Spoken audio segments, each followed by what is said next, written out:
Hello everyone, welcome back. Last तक के video में हमने देखा कि इंडाइसल इक्वेशंस क्या होते हैं और लॉज ऑफ इंडाइसिस क्या होते हैं। अब हम इंट्रोडक्शन टू लोगैरिथम करेंगे। अब लोगैरिथम के बारे में थोड़ा समझते हैं। लोगैरिथम क्या होता है? तो लोगैरिथम एक ग्रीक वर्ड होता है। हमें तो ग्रीक लैंग्वेज आती नहीं है, तो बट ये दो ग्रीक वर्ड से बना हुआ एक वर्ड होता है, और लोगोस और एरिथमोस। अब लोगोस मतलब होता है रेशियो, एरिथमोस मतलब होते हैं नंबर्स। एरिथमेटिक पढ़ा होगा ना, बस उसी तरह एरिथमोस मतलब नंबर्स। तो इसका मतलब क्या होगा? Ratio of numbers. देखो, ये चीज़ मुझे ग्रीक आती नहीं है, मुझे भी सिखाया गया था। और आप समझ एरिथमोस लोगोस, अब आपको समझ में आ गया होगा। अब इसको किसने कहाँ से ढूंढ के लाया था? तो इसको डिस्कवर वगैरह, जिसको जो भी फाइंड किया था वो था जॉन नेपियर और हेनरी ब्रिक्स। ठीक है, तो इन्होंने अपने जो भी कैलकुलेशंस वगैरह को ईजी बनाने के लिए लोगैरिथम को इंट्रोड्यूस किया था 1614 में। जॉन नेपियर करके एक स्कॉटलैंड से मैथमेटिशियन थे। उन्होंने अपने जो भी एस्ट्रोनॉमिकल कैलकुलेशंस होते हैं, अब जैसे कि अभी डिस्टेंस फाइंड करना है, तो इधर से छोटा डिस्टेंस जैसे कि 2 किलोमीटर 5 किलोमीटर आप कर सकते हो, बट स्पेस में जो डिस्टेंस होता है प्लैनेट के बीच में बहुत कॉम्प्लेक्स कैलकुलेशन होते हैं। पॉइंट वगैरह में आंसर आता होगा, आपने ग्रेविटेशन चैप्टर में भी देखा होगा। तो वो फिर भी ठीक ठाक था, ईजी था, बट ये कैलकुलेशंस बहुत ज़्यादा डिफ़िकल्ट हो जाएंगे। तो वही कैलकुलेशंस को इजी बनाने के लिए इंट्रोड्यूस किया था जॉन नेपियर ने 1614 में। उन्होंने एक मेथड इंट्रोड्यूस किया था लोगैरिथम का वैल्यू टेबल वगैरह। तो ये जो लोगैरिथम एक टेबल बनाया था जॉन नेपियर ने, थोड़ा डिफ़िकल्ट वैल्यू था, तो हम जैसे कॉमन लोग नहीं कर पाएंगे। इसके लिए उन्होंने फिर हेनरी ब्रिक्स ने एक कॉमन टेबल बनाया जिसको कॉमन लोगैरिथम बोलते हैं, और ये वाले उसको नेचुरल लोगैरिथम बोलते हैं। नेचुरल लोगैरिथम बोलते हैं, ठीक है। अब इसको हम एक और नाम होता है, वो मैं आपको जब 10 वगैरह सिखाऊंगी, लॉ ऑफ 10 वगैरह, तब बताऊंगी। अभी के लिए हम इतना समझ के अब डेफिनेशन देखते हैं लोगैरिथम का। लोगैरिथम होता क्या है, ठीक है। अब देखो, अब लोगैरिथम क्या होता है? इफ़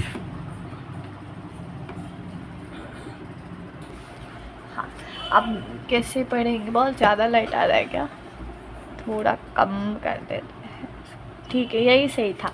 चलो, अब इसको अगर हम लिखें, हमारा जो नॉर्मल इंडाइसल इक्वेशन होता है, if a raise to x is equals to b, ठीक है। और इसमें भी हमने वो सब पढ़ा था, क्या होता है इसमें, where a should be greater than zero, वरना हमारा आंसर अच्छे से इनवैलिड हो जाएगा। वो b also should be greater than zero and a should not be 1, क्योंकि 1 के पावर में कुछ भी लेंगे आंसर 1 ही आएगा।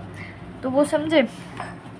अब फिर देन लिखेंगे, अगर ये ऐसा कुछ कंडीशन है, फिर लॉग की लैंग्वेज में क्या होगा? देन हमारा हो जाएगा x is equals to logarithm of b to the base e। इसको ऐसे पढ़ेंगे हम कि या क्या पावर हमारा आंसर बन जाएगा, ये आंसर को हमें लॉग में लिखना है, और जो एक टर्म बच गया उसको हम बेस में लिख देंगे, ठीक है। एक दो एग्जाम्पल करेंगे, समझेगा, ठीक है। फॉर एग्जाम्पल अभी इसको पढ़ेंगे कैसे, फिर इसको ऐसे पढ़ेंगे, b is the logarithm, b is the कैसे पढ़ेंगे, b is the logarithm, x is the logarithm of b to the base a। तो वो एक मिनट थोड़ा फ्रेम करना पड़े हम। x is the logarithm of b to, क्या लिखा, x is the logarithm of b to the base a। I hope ये चीज़ समझा होगा। हमें क्या करना है, हमारे इंडाइसल इक्वेशन को लोगैरिथम फॉर्म में ट्रांसफ़र करना पड़ेगा पहले, तभी तो लोगैरिथम से हम सॉल्व कर पाएंगे। तो उसको क्या बोलेंगे, हमें क्या करना रहेगा, पावर को आंसर में लिखना है, लॉग डालना है इसके साथ, और a को यहाँ बेस में लिखना है। कैसे पढ़ेंगे, x is the logarithm of b to the base a। चलो, इतना समझा। अब एक तो क्वेश्चंस करेंगे, पहले मैं क्वेश्चंस लिख लेती हूँ, उसके बाद वो सॉल्व करते हैं, उसके बाद आगे समझेंगे। तो यहाँ पे मैंने एक इंडाइसल इक्वेशन लिखा है, तो अब हम लोग को लोगैरिथम में कन्वर्ट करना है। तो सबसे पहले मैंने क्या बोला था, पहले तो हम लिखेंगे कैसे कन्वर्ट होगा, तो डेफिनेशन ऑफ लोगैरिथम की मदद से कन्वर्ट होगा। तो हमें वो ये जो था ये डेफिनेशन था लोगैरिथम का, तो उसी के कारण कन्वर्ट हो रहा था। इसके लिए हम वैसे लिखना पड़ेगा थियोरी वाले पेपर में, एमसीक्यू वाले पेपर में ये सब आने वाला भी नहीं है, इतना ईजी, थोड़े कॉम्प्लेक्स सम्स ही आएंगे, बेसिक सीखना ज़रूरी है। तो ये समझा रही हूँ मैं आपको। क्या करेंगे, लिखेंगे यहाँ पे कंपेयरिंग, अरे सॉरी एक मिनट, हर बार गलती कुछ ना कुछ लिख देती हूँ मैं। इतने देखो, हमें लिखना है बाय डेफिनेशन ऑफ लोगैरिथम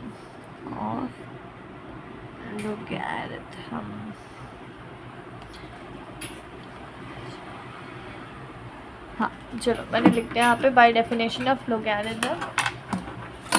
अब हम यहाँ लिखेंगे, अब क्या करना था हमें, हमारा जो पावर था उसको आंसर में लिखना था, तो पावर बन गया हमारा आंसर। आंसर को लॉग में लिखना था और जो टर्म बच गया उसको बेस में डालना है। तो log 54, अरे 0 is the logarithm of 1 to the base 54। ये चीज़ समझा क्या हुआ है यहाँ पे? आई होप इतना समझा होगा, ठीक है।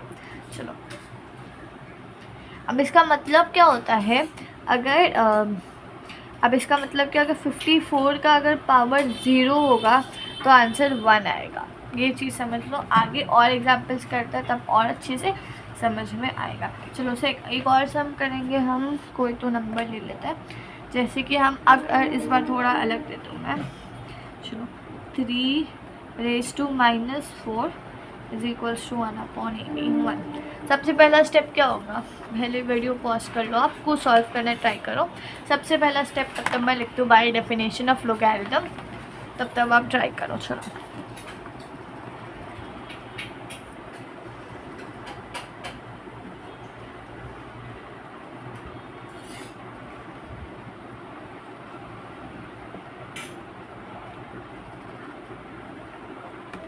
चलो ट्राई कर लो, आई होप ट्राई कर लिया होगा। अब क्या करना पड़ेगा, पावर अब नेगेटिव है तो ठीक है, पावर तो नेगेटिव हो सकता है। डेफिनेशन में ऐसा था क्या, ये a 0 से बड़ा होना चाहिए और b 0 से बड़ा होना चाहिए, पावर नेगेटिव चलेगा। चलो अब तो क्या होगा, पावर हमारा आंसर बनेगा, ये जो आंसर है उसको लॉग में लिखेंगे और जो टर्म बचा है उसको बेस में डालेंगे, तो log 3। आप सोच रहे हो 1/88 को 1/81 को क्या करेंगे, ब्रैकेट से सेपरेट कर लेंगे ना, ठीक है। 1/81 आ गया। इतना सिंपल था, इससे सिंपल चीज़ और कुछ नहीं हो सकता है। आगे के सम्स तो कॉम्प्लेक्स होंगे। चलो मैं यहाँ पे एक लाइन ड्रॉ कर लेती हूँ, एक दो और सम ट्राई करते हैं हम। तो एक और क्वेश्चन लिखा है मैंने, 10 raised to -2 is equals to 0.01। चलो हम क्या करेंगे, सबसे पहले वही अपना अच्छा डायलॉग हर बार लिखते हैं, बाय डेफिनेशन ऑफ लोगैरिथम। चलो जल्दी जल्दी आप भी सॉल्व कर सकते हो, पॉज करके कर ही लिया होगा। जितने स्लो मैं ये डेफिनेशन ऑफ लोगैरिथम लिख रही हूँ उतने देर में तो कर ही लिया हो। क्या बनेगा, पावर बनेगा हमारा, अरे आंसर को लॉग में लिखना है, बच गया एक टर्म, उसको हम बेस में लिखेंगे 10, इसको भी ब्रैकेट से सेपरेट कर देंगे, हो गया हमारा आंसर। चलो और एक दो करते, मज़ा तो आ रहा है आपको भी, चलो करते एक और। चलो एक और इजी सम दिया है, इसको तो मुझे वाला सम तो मुझे करने की ज़रूरत भी नहीं है, ऐसा मैं बोल रही थी। चलो फिर भी मैं कर देती हूँ थोड़ा तेज़। अब लिखना ज़रूरी नहीं है बाय डेफिनेशन ऑफ लोगैरिथम मेरे लिए, आपको तो लिखना ही है, फिर भी लिख देती हूँ बाय डेफिनेशन ऑफ लोगैरिथम। हो गया। चलो सॉल्व करते हैं। अब हमारा आंसर आ जाएगा, क्या होगा फिर से बता दो, पावर बनेगा हमारा आंसर को लिखेंगे लॉग में, बच गया एक टर्म उसको लिख देंगे बेस में, आ गया। चलो और सम्स करते हैं जिससे आपको प्रैक्टिस हो जाए, एक दो सम और करते हैं, ठीक है। चलो एक और सम किया लिखा है मैंने, मैं वो डेफिनेशन वाला स्टेटमेंट लिखती हूँ, तब तक आप पॉज करके सॉल्व कर लो, ठीक है। चलो बाय डेफिनेशन ऑफ लोगैरिथम,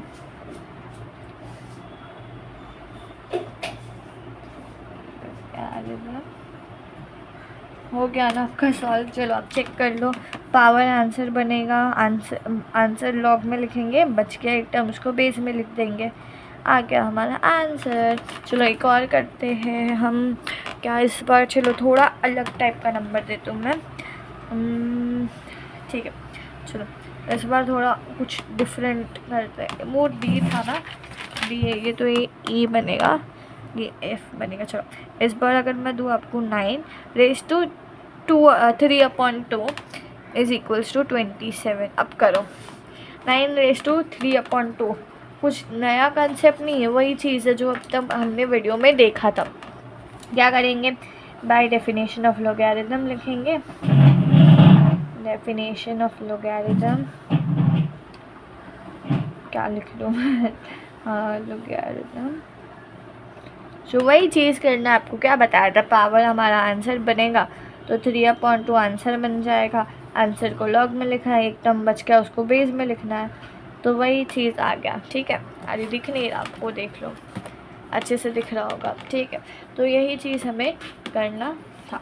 अब आगे करते हैं हम एक और सम देने की देखते हूँ मैं, या तो अब हम कुछ अलग करने की कोशिश करते हैं। अब क्या करेंगे, हम ये इंडाइसल इक्वेशन, लॉगरिथमिक इक्वेशन को इंडाइसल फॉर्म में कन्वर्ट करते हैं। क्वेश्चन लिख देता हूँ। अब देखो मैंने क्वेश्चन क्या लिखा है, express the following logarithmic equation.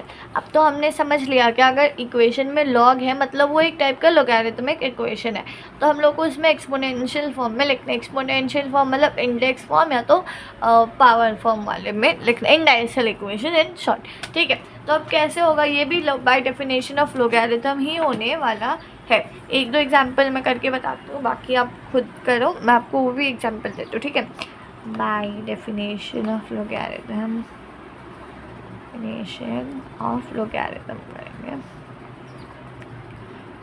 Logarithm. चलो अब हम करेंगे अगर, तो क्या हो जाएगा, हमने क्या देखा था, इंडेक्स फॉर्म में बेस के ऊपर पावर होता है और आंसर होता है। हमने इसमें क्या किया था, पावर को बेस, जो आंसर जो हमारा बेस था उसको नीचे डाला था, पावर को आंसर बना दिया। अब क्या रिवर्स करना पड़ेगा, तो ये जो हमारा बेस है उसके ऊपर पावर आने वाला, तो 2�6 इज इक्वल्स टू 64। लॉग हटा देंगे, इंडाइसल इक्वेशन में थोड़ी लॉग था, तो इसमें लॉग हटाना होगा। तो इसमें हमने बेस के ऊपर पावर लिखा और लॉग हटा दिया हमने, और अपना आंसर लिख दिया हमने। इतना सिंपल था ये चीज़। अब अगर आप 2�6 करोगे कैसे, तो आपको 64 आंसर आएगा। जैसे कि 2 × 2 × 2 × 2 3 4 5 6 टाइम हो गया। अब इसको 6 बार नहीं गिनना है, ऐसे 2-2 का पेयर बना लो। तो ये 4 4 4 4 4 जा 16 हो जाएगा, 16 4 जा 64 हो जाएगा। देखो कुछ इस तरह, 60 नहीं है, 10 नहीं है, सॉरी, 16 4 जा 64 हो जाएगा। 2�6 64 आएगा, तो कुछ इस तरह आएगा। चलो और क्वेश्चंस करते हैं, ज़्यादा अच्छे से समझ में आएगा। एक और हम लेंगे अभी, जैसे कि लिखती हूँ मैं, तो यहाँ हमने कुछ इस तरह लिखा, तो अब वही चीज़ करेंगे बाय डेफिनेशन ऑफ लॉगरिथम। चाहे तो आप पॉज कर भी सॉल्व कर लीजिए, आपको आंसर वही मिलेगा। बाय डेफिनेशन ऑफ लॉगरिथम लिख कर बोर हो गया मुझे, चलो वो कोई नहीं, लिख देती हूँ मैं, क्योंकि अगर कोई बीच में से वीडियो देख रहा है और मैंने नहीं लिखा तो वो भी नहीं लिखेगा। चलो कोई नहीं, चलो अब वही चीज़ करना है, बेस के ऊपर पावर लिखना है, लॉग हटा देना, आंसर लिख देना है। तो ये बेस के ऊपर 10⁻³ अगर हम करेंगे तो हमारा आंसर आ जाएगा 0.001। अब एक और एग्जांपल हम लेंगे, चलो मुझे देखना पड़ेगा कोई एग्जांपल इतना याद, क्योंकि पावर, रुक जाओ मुझे। अब देखो ये वाला सम उतना ही ईजी है जितना पहले वाला था, फिर से वही चीज़ यूज़ करेंगे बाय डेफिनेशन ऑफ लॉगरिथम। जो हो रहा है वो करते जाओ, सोचो मत क्या ब्रैकेट आ गया, डिफ़िकल्ट हो गया, हो जाएगा, करते जाओ, यही सोच के सम सॉल्व करना है। बाय डेफिनेशन क्या आएगा हमारा, देखो हमने क्या देखा था, बेस और ये पावर होगा, तो बेस के ऊपर पावर आता है तो पावर लिख देंगे -2। ये लॉग हटा देंगे क्योंकि हम लोग एक्सपोनेंशियल फॉर्म में कन्वर्ट कर रहे हैं। इक्वल टू डाल के आंसर लिख दो 1/25। देखा आपने इंडाइसिस वाला रूल भी देखा था कि माइनस में है तो 1 आएगा। जैसे ही अगर स्क्वायर तो 25 होता है बट नेगेटिव है तो 1/25 लिखा है। तो ये चीज़ भी समझते जाओ, इसके लिए मैंने ये एग्जाम्पल ढूंढा थोड़ा, वरना खुद से तो मैं दे दूँ स्क्वायर वगैरह तो आप कर ही लोगे इतना। चलो एक और देती हूँ मैं, जैसे कि हाँ अब ये वाला log 1/2 log बेस है log 8 इज 3, ठीक है। 1/2 है ये बेस में, और ये 1 है और ये -8 है और ये -3 है। चलो करो इसको भी try. By definition of logarithm मैं लिखती हूँ तब तक। जगह नहीं है, 1 मिनट, हम कैमरा को थोड़ा सा ऐसे करेंगे। यस चलो लिखो by definition of logarithm. Of लिखा ही नहीं मैंने हर जगह, बहुत जल्दी जल्दी में लिखते हैं ना ऑफ। इधर भी लिख दूँगी मैं ऑफ। चलो इधर तो बच गया ऑफ लोगैरिथम। हैंड राइटिंग बहुत घटिया है मेरे, बट ठीक है। क्या अब हमारा बेस है 1/2 के ऊपर पावर लिखना है हमें, लॉग हटा देना है, आंसर लिख देना है, यही चीज़ करना है, आ गया आंसर। तो कुछ भी डिफ़िकल्ट नहीं था इसमें, बहुत इजी वाले एग्जाम्पल्स लिए थे। अब बहुत इजी चीज़ हमने सीखा आज के वीडियो में। तो अगले वीडियो में और आगे जाएंगे, थोड़ी रूल्स वगैरह सीखेंगे लोगैरिथम के।